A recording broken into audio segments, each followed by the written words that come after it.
McClendon. He leaped. Oh! He doesn't get in. He fumbled the football. Carolina holds. The game is over. And Carolina has won the game. With 5 seconds, he's going to throw it. Howard leaps. He has it. Touchdown. Carolina back from the dead to tie the game with 2 seconds to go. There is a flag down, but holy smokes. 2 and 4 in overtime games. Carolina 1 and 3 here from under center. Give off to Greg Little. Little pulls away. Little is going to score. Carolina wins. Snap back, spot down. The kick is cleanly away. It is good! And Nick it's Barber with yes, a 54-yard field goal. And how about them Tar Heels? They do it! Possible win. Snap, spot, kick away, high enough, long enough. It's good! It's good! Carolina has won the game on a 42-yard field goal by freshman Hunter Burns. In his end zone. The punt, very high. Switzer will have room to return it. He fields it at the 40. Coming near side, Switzer at the 50. Switzer, 45, cuts back at the 40. 35, breaks a tackle at the 30. Still on his feet. No, he's not. Yes, he is. Ryan Switzer for 6. He is doing his best Giovanni Bernard impression. Ryan Switzer again. Bernard fields it at the 26. Heading to the far side. Gio at the 35. Gio, he's at the 50. No, he's not. Yes, he is. Gio is going to take it for a touchdown. Are you kidding me? What's going on, guys? Anthony Pagnotta here, welcoming you in on a Monday night, exactly 3 days before the start of the Tar Heel football season here in 2024. That means that we got to do one thing that we've been putting off for a little bit now, but now it's officially time to do it on the week of the game, and that is to give you our official 2024 predictions when it comes to the Tar Heels record. We did it, back when the schedule was revealed. I feel like at that time we were probably a little more down on the team than we are here today. So we'll see how things have sort of shifted themselves and tell you what we officially think the Tar Heels will do this season. Did want to clean up one thing from last night. We said that Bren Renner was going to be the analyst on the Tar Heels Sports Network. That is true. He will be one of them. They did announce today that the crew will be him, along with Jones, and Joe Jock will also be the guy that will be in the booth alongside of them. You may remember he was a guy that was in the booth back during the 2021 season, I want to say that was, or no, 2022, right? The crazy game up at App. Yes, it was 2022. That crazy game up at App. He comes over, was on the Liberty Sports Network broadcasting for the Flames the last few years, and now he will be in Chapel Hill alongside Jones and Bren Renner. Also, Dave Nathan will be joined by Na Brown, the former Tar Heel wide receiver, in the studio during pregame, so that'll be really cool as well. So that's now made official, so we will keep an eye on any other changes that could come out down the line, of course. There will probably be not too long from now. Don't know if they're going to continue to rotate on the basketball side of things, but you'd imagine if they are going to choose one person that will be alongside of Jones permanently, they will end up doing that soon as well. But we'll move off of that. We'll move on to the record predictions for this season, and we're going to do exactly like we always do. And it's the game that everybody loves. It's where we go through, we tell you win or loss, and then eventually we'll come to a conclusion on how many wins the Tar Heels have. And we could also say whether or not we think that's enough to get them to Charlotte at the end of the year. Now, who knows? Maybe things have shifted just a little bit considering how bad Florida State looked in their season opener. But I do think that we know at the least that we have – I think we're going to have Carolina competing in the ACC. I think that'll be pretty interesting for you guys. So let's start out. First game of the year on the road against the Minnesota Golden Gophers. You know it, on Thursday night. What do you see happening right now, just win-loss prediction-wise? Well, the only thing that stinks about doing this tonight is that it'll pretty much tell you what I'm going to say tomorrow night when we actually preview the game. True, but if you want to tomorrow, you could always give a score or something like that. Where tonight we could just tell you win or loss. So. But so since we're 24 hours out, I'll have the ability to change my opinion if I so choose. My brother asked me 7 hours ago the same question. My answer was, I don't know. Oh, that's a great answer. I don't think that's going to fly here. As we sit here 72 hours away from kickoff, I don't know who's going to win the game. I think Carolina is the better team. They're going to be the healthier team of the two. I know I was listening to the Cover 3 podcast today. Some important pieces of Minnesota might not be suiting up on Thursday night. I'll pick Carolina because no matter what, I like our quarterback situation over theirs.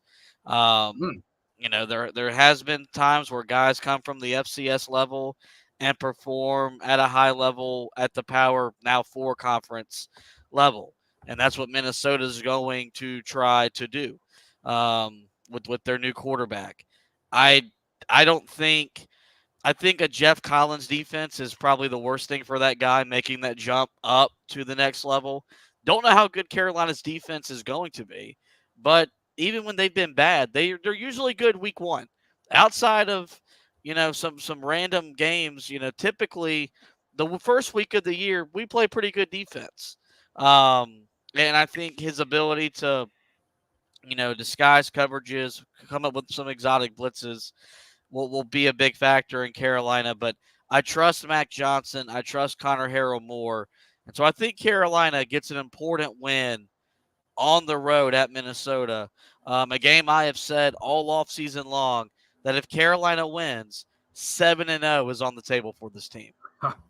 Oh man, that could only have us dreaming. Although I think even at that point, we would probably still be terrified considering what's happened the last few years. I think you brought up the key thing that honestly has changed my opinion even from a couple of weeks ago when we did this on the Wes and Walker show. A couple of weeks ago, I said that Carolina was going to lose this game because I think going up there, having an unknown quarterback situation, and especially with what Mac Brown said earlier this week, you would think, okay, there's no way Carolina is going to come out with the victory. But you said it. I am seeing a lot of people talk about this Minnesota team coming in somewhat beaten up. I mean, especially looks like their leading rusher, Darius Taylor. Good chance he's not going to play in this game. Yep. That's something to monitor. And look, if they come out tomorrow and say he's going to be available, then things might change. I may end up picking Minnesota. But when I'm sitting here right now, because of the injuries that they're dealing with, and look, Carolina's got Amari Campbell, but it feels like he's going to be available for that game. I think that shift is why I'm picking Carolina to win. And you can see it. The bettors are doing the same thing. Carolina was a 2.5-point underdog at one point. Now they're the favorites in this game by 1.5. So I think that kind of shows you how big of an impact they think the injuries could be. The FCS quarterback is interesting. I mean, the thing is, you look at his stats the last couple of years, he's incredibly efficient. And I know it's a step up, but I think when you're a quarterback, especially, you either got it or you don't. Like, to me, regardless, he's going to be better than the guy they had last year. Callie McManus, he is now at Rutgers, I believe. He was just not a good quarterback. There's just no way around it. Like, he showed you that in that game last year. This is a guy that I think legitimately can test this defense a little bit. But you're right. I think with them fully rested, that's what I mean, because it's the first game of the season, we've seen before that this defense usually shows up for those types of games. So I'm with you. I think Carolina wins this game and starts the season out 1-0. Move on to Charlotte. in the home opener on September 7th. What do you see with that one? Yeah, we better win. Working at WFNZ has a lot of perks. Oh, A boy. downside is that there's this annoying, irrelevant fan base that listens to our station that thinks they're going to travel up to Chapel Hill and win the game. And look, man, Biff Poggi's done a fantastic job bringing energy around that program. He's brought a lot of talent to that program. And I know they went on the road last year and competed very well against a Maryland team. So they're not going to be, I think, intimidated by going 2.5 hours up the road to play us. But, I never thought it would get somewhat personal where I wanted to beat them. Yeah, I want to beat that team's ass. And Right. so, and look, this is a game that Carolina has nothing to gain, everything to lose. We've seen them struggle in these types of games, having lost at home to App State. Of course, they played a really tight game last year against the Mountaineers as well. Charlotte's not on that level. I don't think they've got the depth yet to really go on the road and win the type of game you have to win in Chapel Hill. So I think Carolina, it gets a win in their home opener. They've been really good at home under Mac Brown, too, something else to monitor. And I think they improved to 2-0 and don't ruin what will be the first real big weekend of the college football season. Yeah, I look, you're 100% right. I think for this team for Biff Poggi will be better than the one last year. I think last year's team was a group of guys that he was just familiar with because they played at the high school level, and he thought it was going to sort of translate because of the chemistry to the college level. I do think that his approach, being a little bit more measured, will probably work in their favor, probably give them a chance to succeed a little bit more. I don't think there is any chance that Carolina loses this game. The talent level is just so much different when it comes to Carolina. And you mentioned like last year, App State tested them. Dude, I think Clemson is going to be much better than they were last year. I think I've got them going 11-1 this year. I think one of their bigger tests will be App State because that's just what App State does, man. When they walk into your building, they have the history, and it doesn't matter how many different guys roll through that program.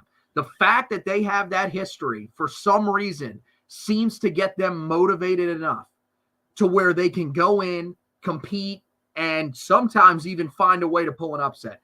That is not where Charlotte is at. I think they've got some pieces that they can build upon, but it's still going to be the second game of the year where they're still trying to mold that team together. That's a team where if they win games, it'll be at the end of their season.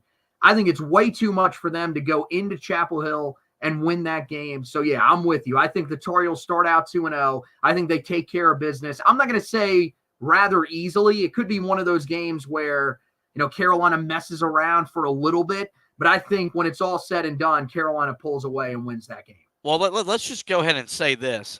We lose at home to Charlotte. That will be a Fire Mac Brown podcast. Yeah, that would probably be – at that point, yeah, that might be the earliest you've ever seen a college football coach fired into a season without some sort of off-the-field issue. That would just be – would that be the worst loss in program history? It would have to be pretty far up there because as the offseason has gone along, expectations have started to grow. So, it would be up there. But, yeah, I don't think you really have to worry that much about that. This one won't spend much time on it. NC Central, they won 9 games last year in the FCS. I think what they're doing there is very commendable. But I don't think they've got anything for Carolina, really. I think that'll be very similar to some of the games that we've seen Carolina play against FCS opponents in recent years. Yeah, look, I know they won the Celebration Bowl 2 years ago, which is the equivalent of the HBCU National Championship. They won 9 games a year ago. It's a good program. It's a solid program. They're coming to play us to get a paycheck so they can actually fund their program. And that means this game should be, and you expect it to be over by halftime. What's going to be interesting is that maybe the game where Carolina's quarterback situation finally gets settled, because we just don't know, if we're playing two quarterbacks very frequently or not. But that's a game more so than anything where we talk about building depth and we talk about, saving Omarion Hampton and some of your other guys, getting Power Eccles, Kamen Rucker less snaps. Man, that's a game where that's what you want to do. You want to put up some pretty stats, win in a blowout, but also save some of your workhorses. Almost treat it like a bye week of sorts, where they're only playing maybe a quarter or two. So, Carolina has no issues. I think they start the season 3-0. All right, now we get to the James Madison game. And the weird thing about this game is that I feel like there is a lot of debate still around this game, where I thought, especially as people started to read more and more about James Madison, they would understand that this is a game that is not – you're not playing last year's James Madison team. But what do you think? Because there are a lot of people that believe this is a chance for Carolina to get upset. I think it's on the table. I mean, that's a proud program. I can't remember. I think they were still at the FCS level. They may have transitioned to the FBS level back in 2016. They came into Keenan and they gave Carolina a dogfight and pushed Carolina in that game just about 3 quarters. So there is a track record of them competing. If they had their head coach from a year ago, who's now at Indiana running his mouth, I might be worried, because that guy thinks he's going to win at Indiana in football. Indiana can't even win basketball games at a level that they're supposed to, let alone winning football games. If they had that guy, maybe I would be somewhat concerned just because of his ability to motivate. But no, I don't see Carolina slipping up. Maybe they get pushed.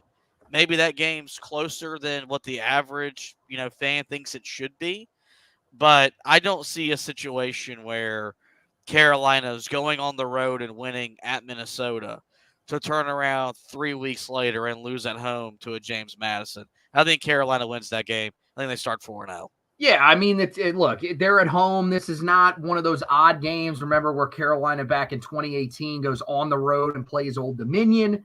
Maybe the game would be a little tougher then. But here's the thing. You got to remember that not only did they lose Kirk Cignetti, they lose Jordan McLeod as well, their starting quarterback, who was tremendous.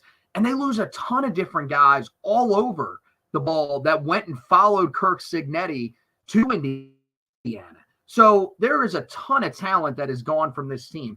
They went out and got a guy who could be a legitimate quarterback in Dylan Morris. That's possible, but I don't know for sure if he is, because he's one of those guys that went to Washington, never really found success in Washington, and ended up having to transfer and land at a group of 5.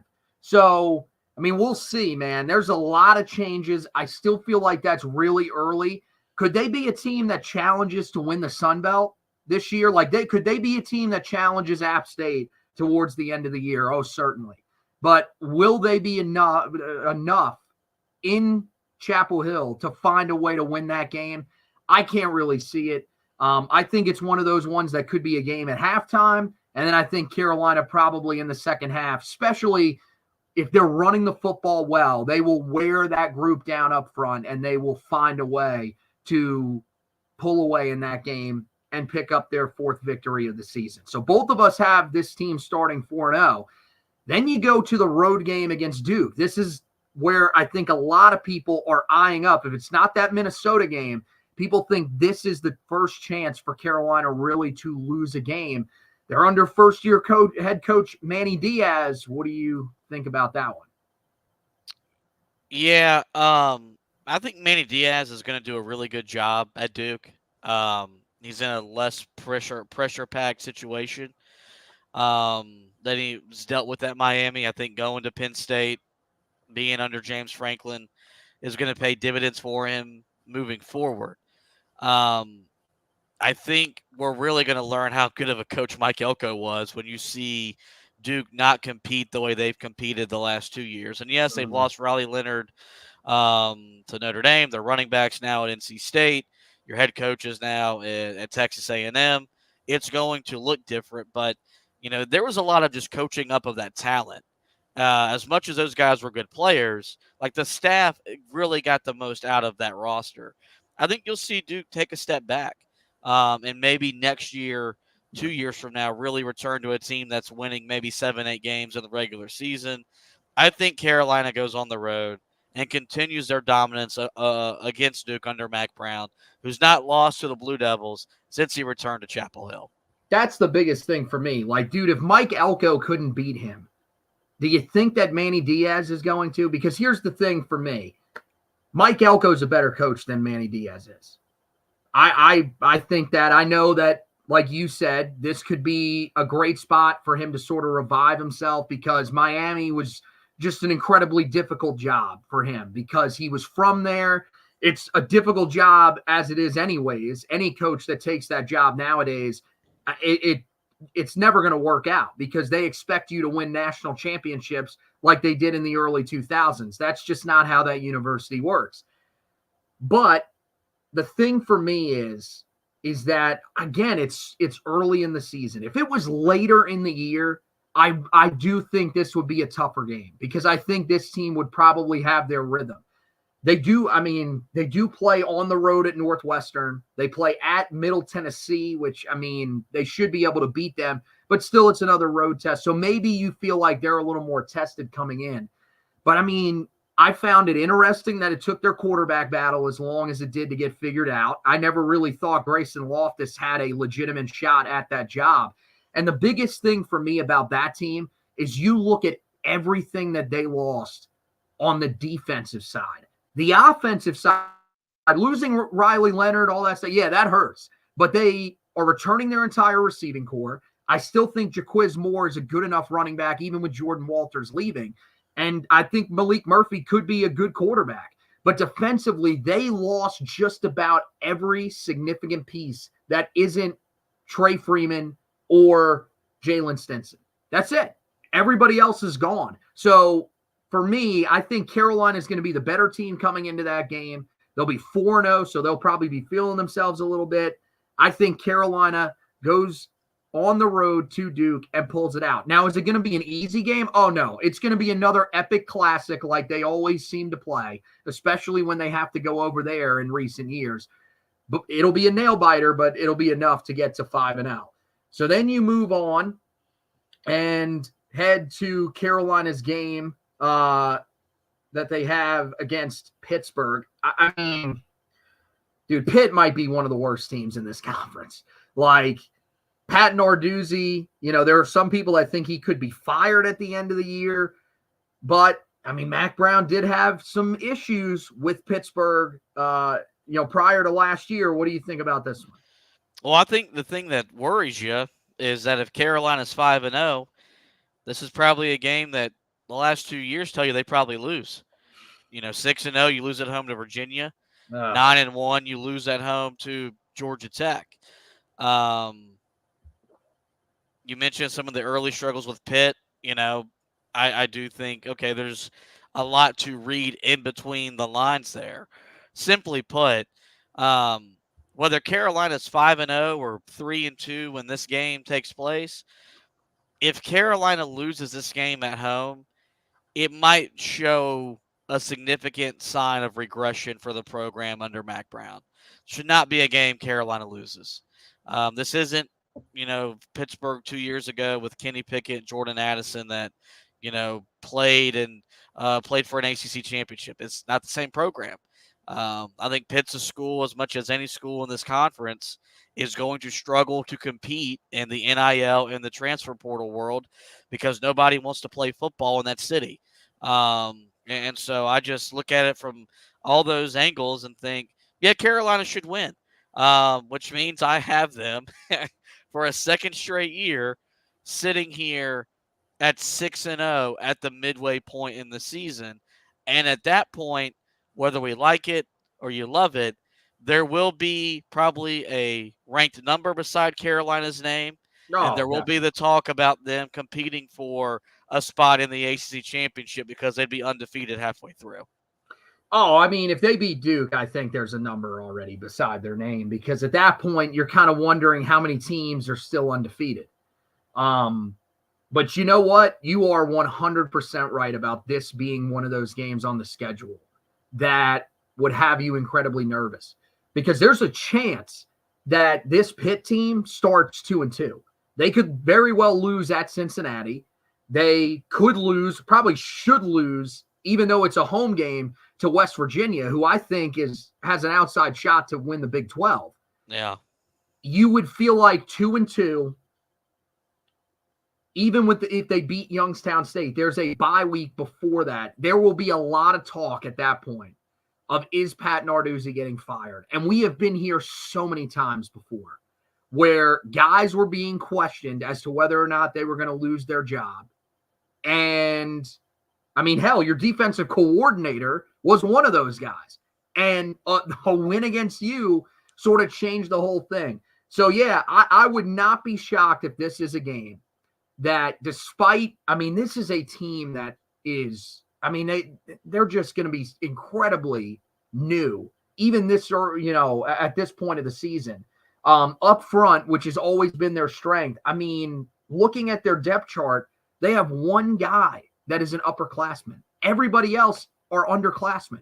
So they're asking a lot of young guys to step up for what used to be the strength of their unit. Their offensive line is solid. So on that side, they should have a chance to be good. But they returned just 2 defensive starters from a year ago. So this is not a veteran team that walks in here. It should not be a close game. It will be a close game, but Carolina finds a way to win. I'm with you. And yeah, that's right. I have them starting out 6-0. So then you go a week later, Carolina stays at home, and that's right. They get to face the team that they just cannot find a way to beat at this point, the Georgia Tech Yellow Jackets, team that just went on the road, won in Ireland. What do you expect in that game against the Yellow Jackets? Yeah, I think it would be a game that, you know, because we don't have season tickets, we probably you know, have to seriously debate, do we want to go be in person for this? Because there's no question. If they're 6-0, because Georgia Tech will also probably be very good. Then yeah, I don't know if I could watch this team lose to Georgia Tech for a 4th straight year. Now, look, Georgia Tech's much improved. Mm-hmm. You could argue Brent Key is doing as good a coaching job as any head coach in the country with what he inherited and where he's brought that program. Mm-hmm. And you look at the quarterback, Haynes King, I think got swallowed up by just the pressure of being a quarterback at Texas A&M with all the insecurity around Jimbo Fisher's job security at the time. You're seeing what he was supposed to be at A&M at Georgia Tech, which, yes, he's a turnover machine, 16 interceptions last year. But that guy's a baller. That guy make plays. He makes plays.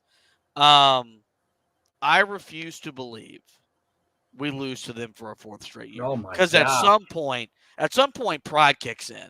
At some point, you just go in that locker room and you literally tell them, do you want to get your ass kicked by a bunch of engineering nerds for a 4th straight year?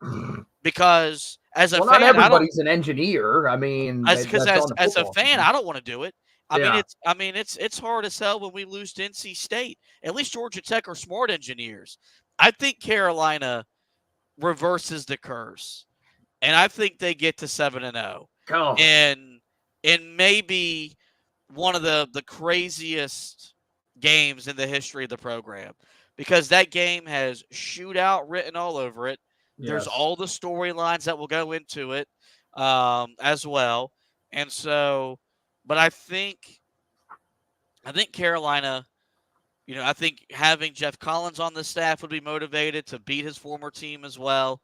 You've got a lot of guys that have been here for all 3 losses to the Jackets. I think Carolina finds a way to win, and somehow they get off to a better start than they ever did with Sam Howell or Drake May at quarterback. That would be – I don't know how I'd feel about that. I'd feel ecstatic because I'm watching it happen, and I'd feel sick to my stomach that somehow the greatest quarterbacks in your program's history could not get off to that good of a start. I'm going to tell you, first of all, this could very well be a night game. It could be a primetime game if things were to actually work out. Now, I don't remember what the actual schedule looks like that weekend. I have no idea. But, I mean, you're talking about there's a chance that Georgia Tech could roll in undefeated or maybe with one loss. And the only game I see them having a chance to lose because they've already beat Florida State is at Louisville. So, I mean, this would be a massive game. I can't do it, man. I can't pick Carolina until they actually beat this team because what you saw on Saturday from Georgia Tech is arguably a worse nightmare for the Tar Heels than anything that you could have imagined.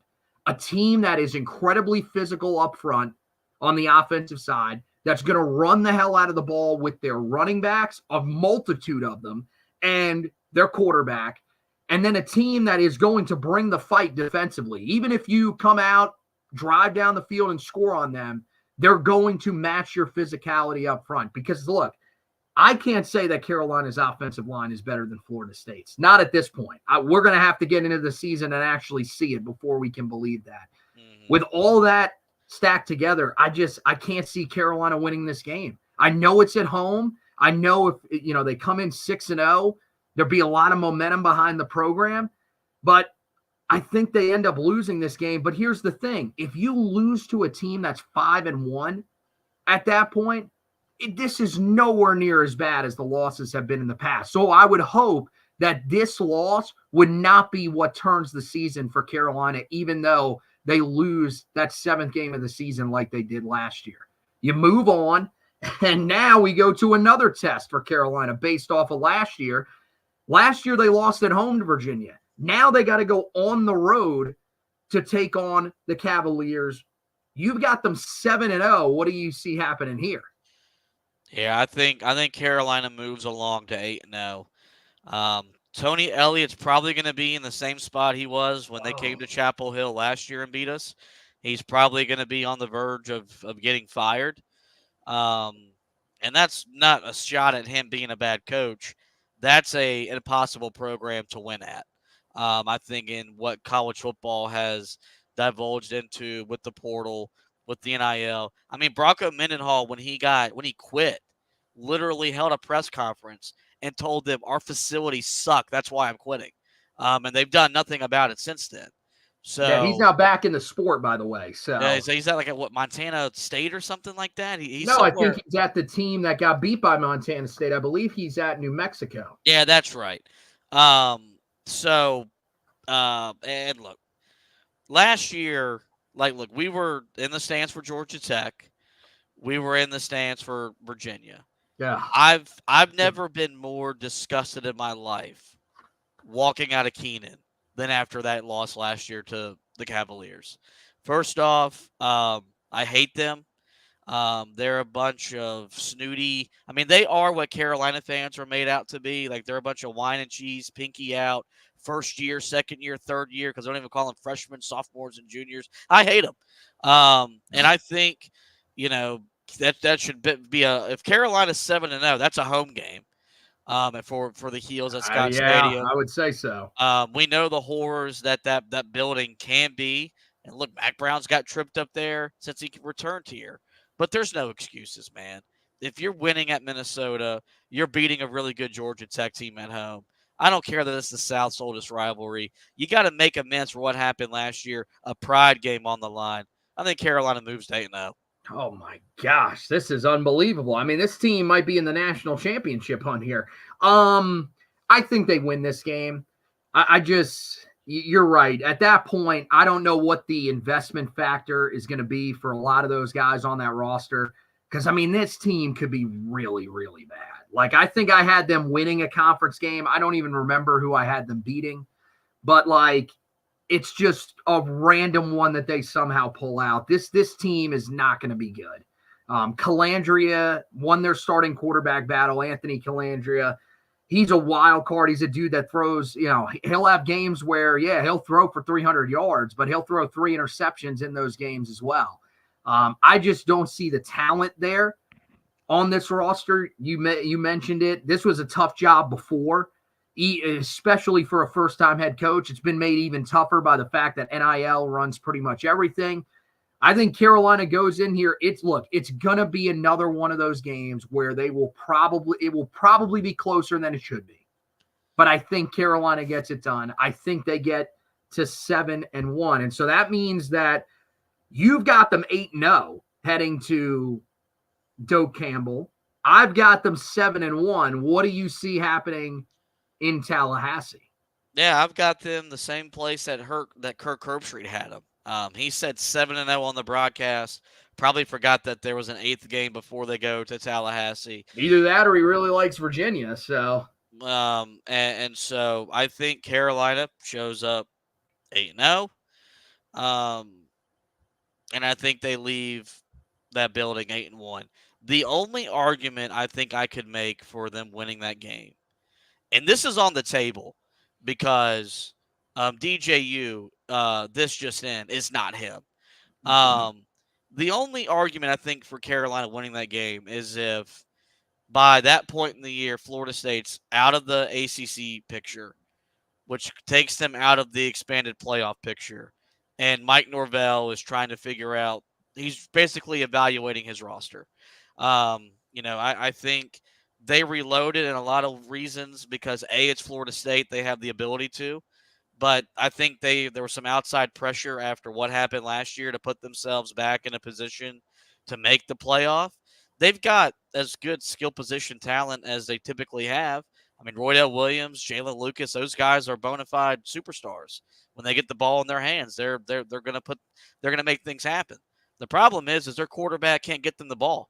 But with that being said, we know the history. Mack Brown's never won against Florida State.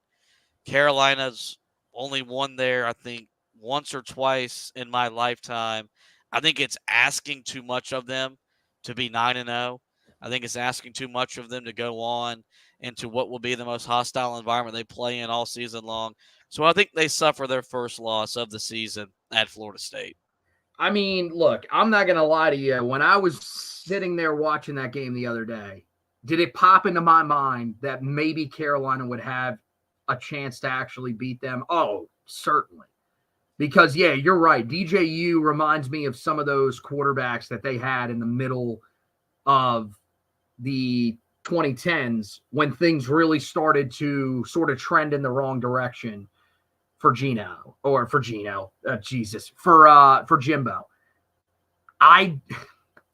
Look, I'd love to be bold and say they're going to do it, but you mentioned it. Mack Brown has never beaten that team. And a few years ago when they faced them, that was his best opportunity to do it, and they couldn't do it then. I don't think they're going to be able to do it this year either. I think eventually somewhere along the way, that team will find its footing.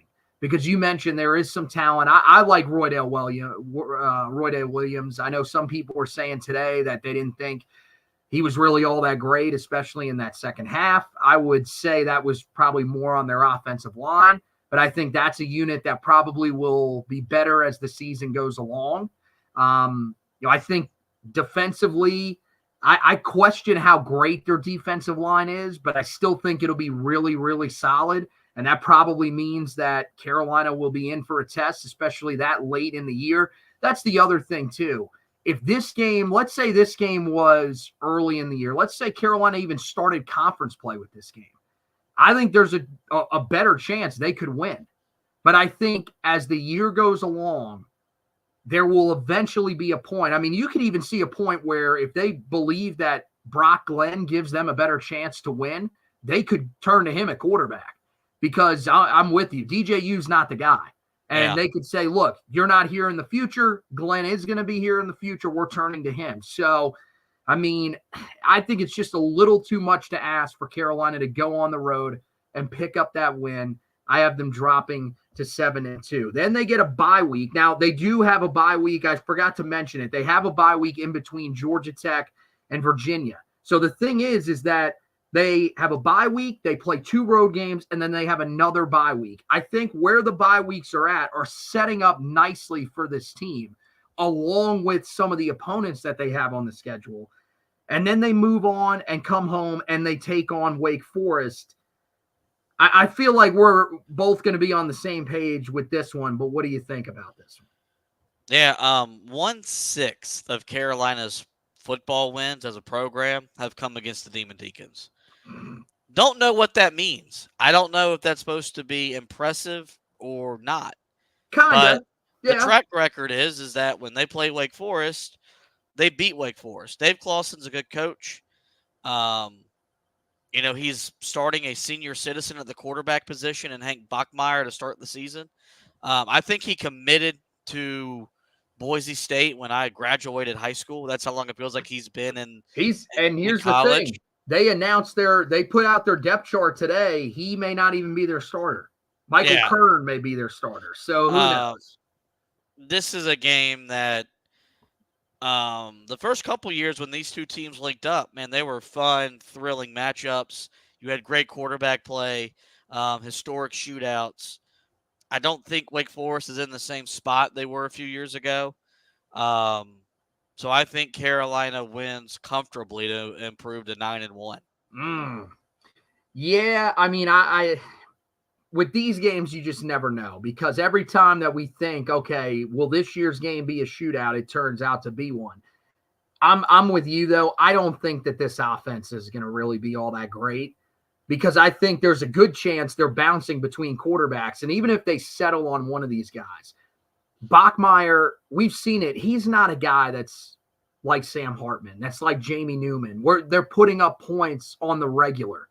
The teams that he's been the quarterback for have never been like that. They win ugly games.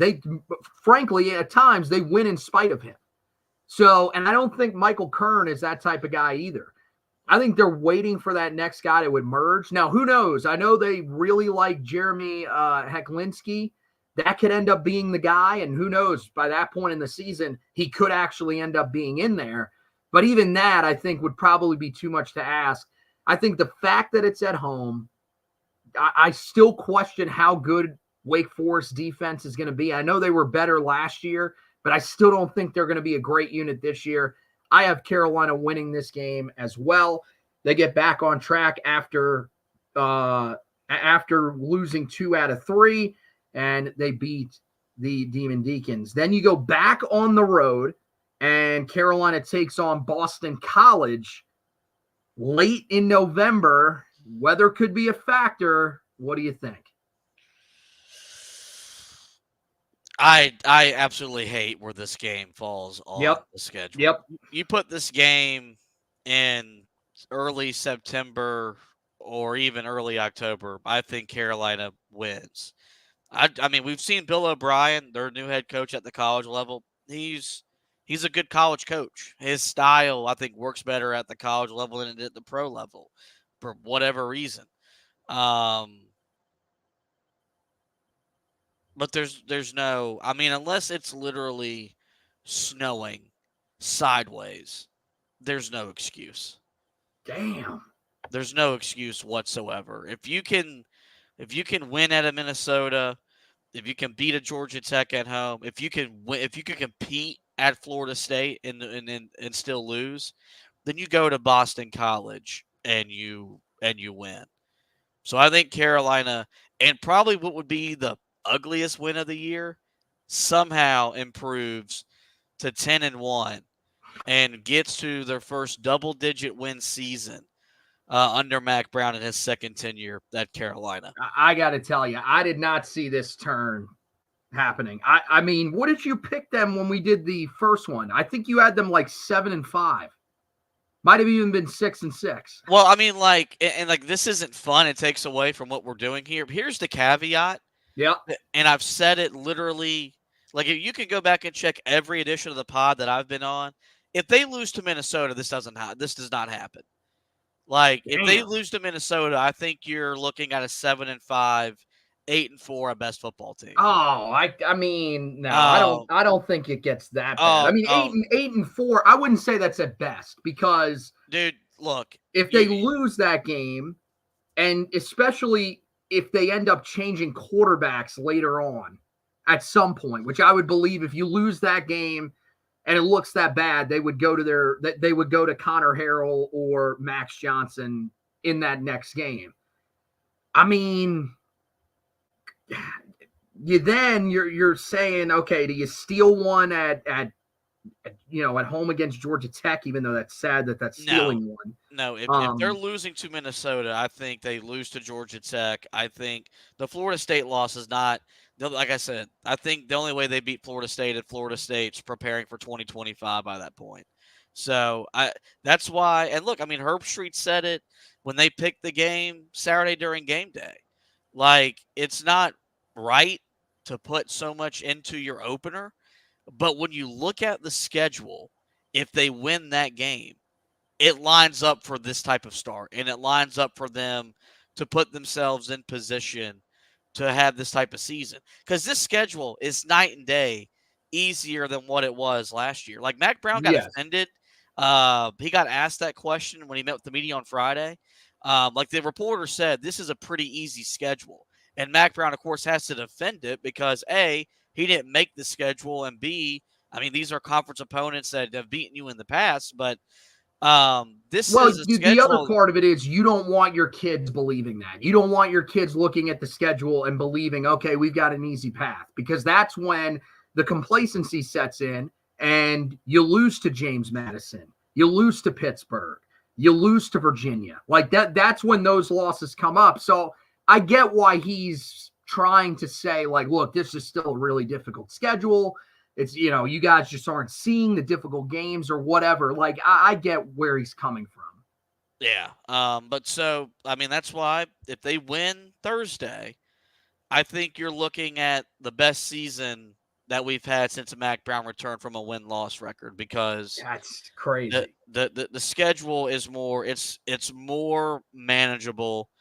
And I think they're going to be better defensively, because I think they've brought in a coordinator that is going to be motivated to fix what's been going wrong, because I think he knows the talent that exists in that room. They've recruited the talent, but it hasn't been coached. So, but we'll have to wait and see. So, but I have them 10-1 going into NC State. Okay, yeah, that's the sad part. That wasn't even the finish to the show just yet. We may have to circle back to that here in just a minute. On the road, I hate where that game is at, like you were saying. I think that's the worst possible place that could be on the schedule. You switch that with the Pitt game, I'm having them win this game. But I think by that point in the year, Bill O'Brien will have a culture built around that team. I love their quarterback, Thomas Castellanos. I think he's tremendous. He showed you that last year. I think they're a very competitive team as well. I actually had them going 8-4 and 5-3 in the conference, and one of those 5 wins is this game. I think Carolina loses this game, but to me, like, I don't see that as a devastating loss. Like, if this is a really bad Boston College team and they come into that game with like 3 or 4 wins on the season total, okay, yeah, then you can say, no, that's a must win. But I think if they're competing the way that I think they can compete, I don't think it's necessarily a bad loss. I just think it's one that sucks at that time of the year, and that kind of cements you as being close, but not in the race to actually get to Charlotte at the end of the year. And so then we come upon the final game of the season. You know it never changes at this point, and it's at home against NC State. I mean, 10-1 against the rival who we freaking hate. There's no way you're picking State. Yeah, this is what sucks. Oh, you suck. You suck. Oh, you make me sick. When I filled out my ballot had Clemson and NC State playing for the ACC championship. Oh, I think they're the 2 best teams. And I was reminded of that belief after what happened to Florida State over in Ireland over the weekend. I'd love to think that at some point we get up for this game and we quit getting embarrassed. Like, as much as Georgia Tech's a prove it to me game, this is a prove it to me game, because we lay down against them, and they've said enough to where you would think enough was enough. Like I would hope. and I'm over it. It hasn't been the case, and so I think it's a tough pill to swallow because you're 10-1, and there's probably a berth in the ACC championship on the line in this game. But you know, I am a man of integrity.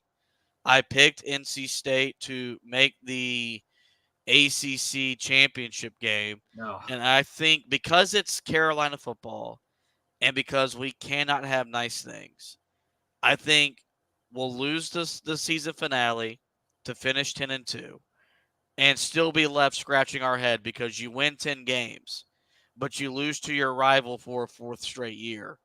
And what at that point would be the most disappointing loss probably in program history. Yeah, you shouldn't even be allowed to wear the shirt that you're wearing right now. I mean, what a disgrace.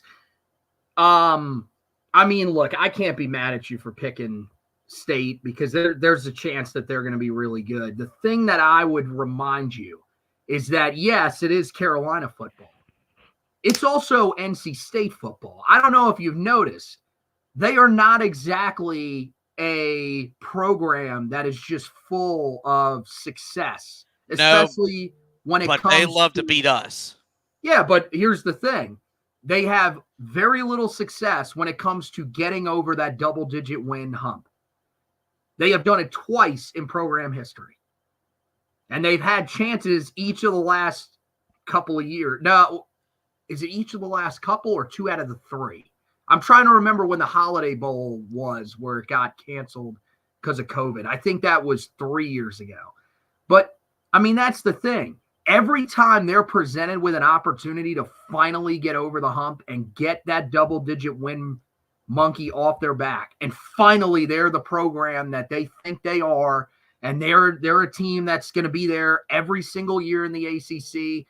And who knows? I mean, if Florida State continues the way they're going, they could be the favorite to get to the ACC championship game along with Clemson for years to come. But NC State football can't have nice things either. Now, for me, it's a little easier because Carolina's 8-3. They're coming off a loss. I feel like at 8-3, and then here's the thing: if they lose this game, you fall to 8-4, maybe 8-5 with the bowl game. I mean, Mac Brown hasn't exactly had a ton of success in bowl games.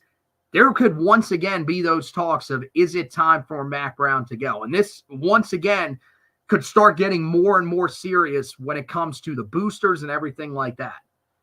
I think Carolina will be motivated in this game finally and say, look, enough is enough. The thing that's sad is we've seen it before with Carolina. We've seen them win games in dominant fashion against NC State under Mac Brown. It wasn't that long ago.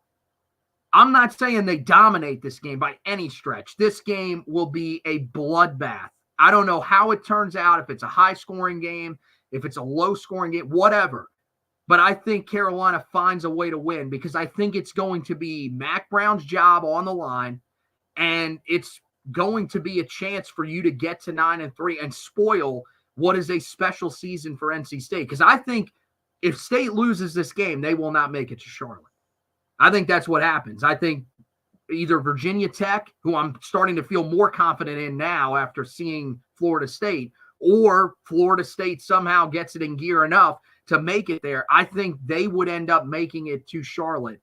So, yeah, I got Carolina winning that final game of the season. I've got them going 9-3, 5-3 in conference. So, yeah, again, nothing will be on the line for them in terms of getting to Charlotte. But I do think that they find a way to win that game at the end of the season. So you've got them going 10-2, which I again, 10-2 and me at 9-3, anybody should sign up for that this year for Tar Heel football. But I think it is night and day from when we were sitting back after we got the schedule and we were both saying, yeah, if this team wins 6 or 7 games, that's probably, that's the range we're going to see them in. They can maybe get to 8. But we didn't think at that time, that this team had any chance of getting to where we just laid out for you. So, I mean, I'm pumped. I'm ready to go. Tomorrow night is when we actually dive into that game against Minnesota. So I think it's going to be amazing. Look, I get it. It's an important game out of the gate. There's no doubt. But you can't tell me that if they lose this game, there is no chance that they can win the next 5, because those are all games that they will be heavily favored in. To me, you definitely want it. But even when I picked Minnesota to win, I confidently said this team can still go 8-4. And even then, that's with a game against Boston College that I kind of hemmed and hawed on. I could go either way on that one. So I could still see them winning 9 games. But it is an important one to start the season, there's no doubt. Yeah. I think I put a lot of stock in it just because I think we know how fragile this program has been at times under Mack Brown. And as much as he talks about it, they haven't responded well to adversity the way that you would have to if you start the season on the road with a loss. And what will be the biggest game on the opening night of the season? Like, there'll be a lot of people that are on ESPN watching Dion and that train wreck play football. But Carolina, Minnesota is the biggest game on opening night. Mm-hmm. And so, look, I think even if they lose, I think 8-4 is still on the table. But I just feel like, if they lose to Minnesota, they'll lose a game they should not lose. And I think, whether it's, Pittsburgh or at Virginia, whatever, I just think one of those, annual UNC football losses, I think it just happens again. Whereas I think if they win the opener, the schedule is so much easier to manage than what it's been in years past, to where you don't have that letdown factor really at all. You'd be disappointed in losing at Florida State, losing to NC State. But if this team goes 10-2, it'd be hard not to be proud of doing that after everything you've lost, losing Drake May, Tez Walker, so many other people after the last couple of years. Oh, you'd be freaking ecstatic, because if they go 10-2, this team, one of the big things that would happen is that this team's defense would be way better. There's no way around it. There is no chance this team wins 10 games if they're not better defensively. It also means that their offensive line is better. So I think that's the way that you would have to look at that. I think either record that we just laid out there, you should be incredibly happy with that. Now, will Tar Heel football fans be? No, of course they won't. Because again, we both have them starting the season 6-0, and so people will have dreams of making the college football playoff, when in reality, you look at those first 6 games, and your most difficult game is probably the first one. So yeah, look, even if Carolina starts fast, their only way of making it to the playoff would probably be to be a 1-loss team that loses in Charlotte and you get in, because your schedule is not a playoff schedule. So no. And it doesn't matter. I have said this. There is no chance, especially after the loss that Florida State took over the weekend. There are not 2 teams making it out of the ACC. It is a 1-bid league. I can't see it unless Florida State somehow runs the table. Clemson beats Georgia. They go undefeated in the regular season, and the 2 teams clash in Charlotte, and Florida State wins. That's probably the only way I could see them getting 2 teams in, because I think the SEC is going to be loaded. I think it was 5 teams in the SEC with 10 or more wins. The Big Ten, I think you're going to have some really good teams there. Ohio State, Oregon, Penn State, I think are pretty much guaranteed to make the playoff. So, yeah, I can't see it. And I don't think it's the worst thing if this team is not getting to the playoff this year. But you want this season to have the feel of one where the momentum is swinging back in the right direction, where when you get a guy like Bryce Baker in there, maybe he is the next great quarterback that can take you to the places that you were hoping that Sam was going to take you and that Drake was going to take you, and they just couldn't do it because their team around them wasn't good enough. That's what you're hoping for this year, and I certainly think it's possible. Only one submission that we got in on social media for record predictions. I was hoping we'd get a little bit more, but if you guys are still watching and want to throw one down there, we'll read that real quick. But Steve Schuster on Twitter, he is with you. He has Carolina going 10-2. Now, I don't know how exactly he has them getting to that, but he too believes that this team can win double-digit games in the regular season. So I think, again, a lot of positivity around Tar Heel football heading into the season, something that I think earlier this offseason a lot of us didn't think we would be feeling. So that's going to wrap it up for tonight's edition of the podcast.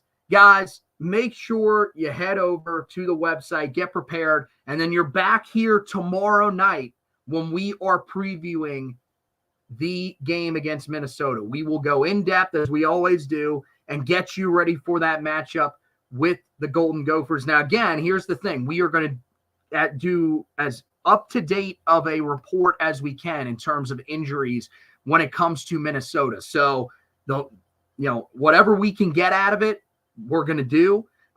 They're, going to hide some things. I know that betting is something that you can do on college football, but it's still, teams are still able to hide injuries. So we're going to do the best that we can to have an up-to-date report on who is going to be available for Minnesota. We know everybody that's going to be available for Carolina. I mean, at this point, I think they haven't said it, but it looks pretty obvious that Amari Campbell is going to be able to at least play some in that game. But we'll have everything that you need to know tomorrow night. We'll get a little bit further into our predictions for the game and how we actually see it playing out. So make sure you tune into that tomorrow night, 8 o'clock, right here on these same platforms. Meanwhile, on the website right now, some of the stuff that you can check out, one of the things we'll be talking about is the fact that Carolina could play two quarterbacks in that game. We've got an article up there detailing what Mack Brown said when he spoke to the media on Friday. Make sure that you check that out and tell us how you're feeling about the fact that Carolina could end up using two quarterbacks in this game. We also have a ton of stuff on the high school side of things, on the recruiting trail, with a bunch of scouting reports for you guys to check out. We were at a bunch of different games, 2 games for the Keep Pounding Classic here in Charlotte, where there were multiple targets for Carolina in the 2026 recruiting class. So we got a scouting report up about 2026 4-star defensive end Rodney Dunham. We have the one that everybody has been jumping on. They wanted to see how 2026 5-star tight end Kendra Harrison played in his second game at Providence Day. And then we did get Samari Matthews, the 4-star corner. He was in the first game of the Ortho Carolina Kickoff Classic, scouted him and followed it up and closed out the week on Sunday. That one actually just went up earlier today. The report on Marshall Pritchett, the 2025 3-star tight end commit for Carolina. All of those are on the website for you guys to check out. So make sure you go over there and do just that. I did want to say that Myron Goodman sent in a question to us earlier, and he said, did you guys see the news on Zayden High? Now, I will say this. It's not news. It's rumors. These are things that have not been confirmed. So there is, at this point, there's nothing that we are going to be able to report. But I will say that with the rumors, we are on standby and keeping an eye on things to see what is actually going on with this situation. When something gets released, we will have it on the website, HeelToughBlog.com, and any other offseason news around Carolina basketball. So the best thing for you guys to do with the opener coming up, with the possible off-court news around the basketball program, is to head over to the website each and every day, HeelToughBlog.com, and check in for the latest news and opinions on the Tar Heels. But once again, that's going to wrap it up for this edition of the podcast. I want to thank Josh for hosting with me. I want to thank you guys for watching and listening. And as always, go Tar Heels.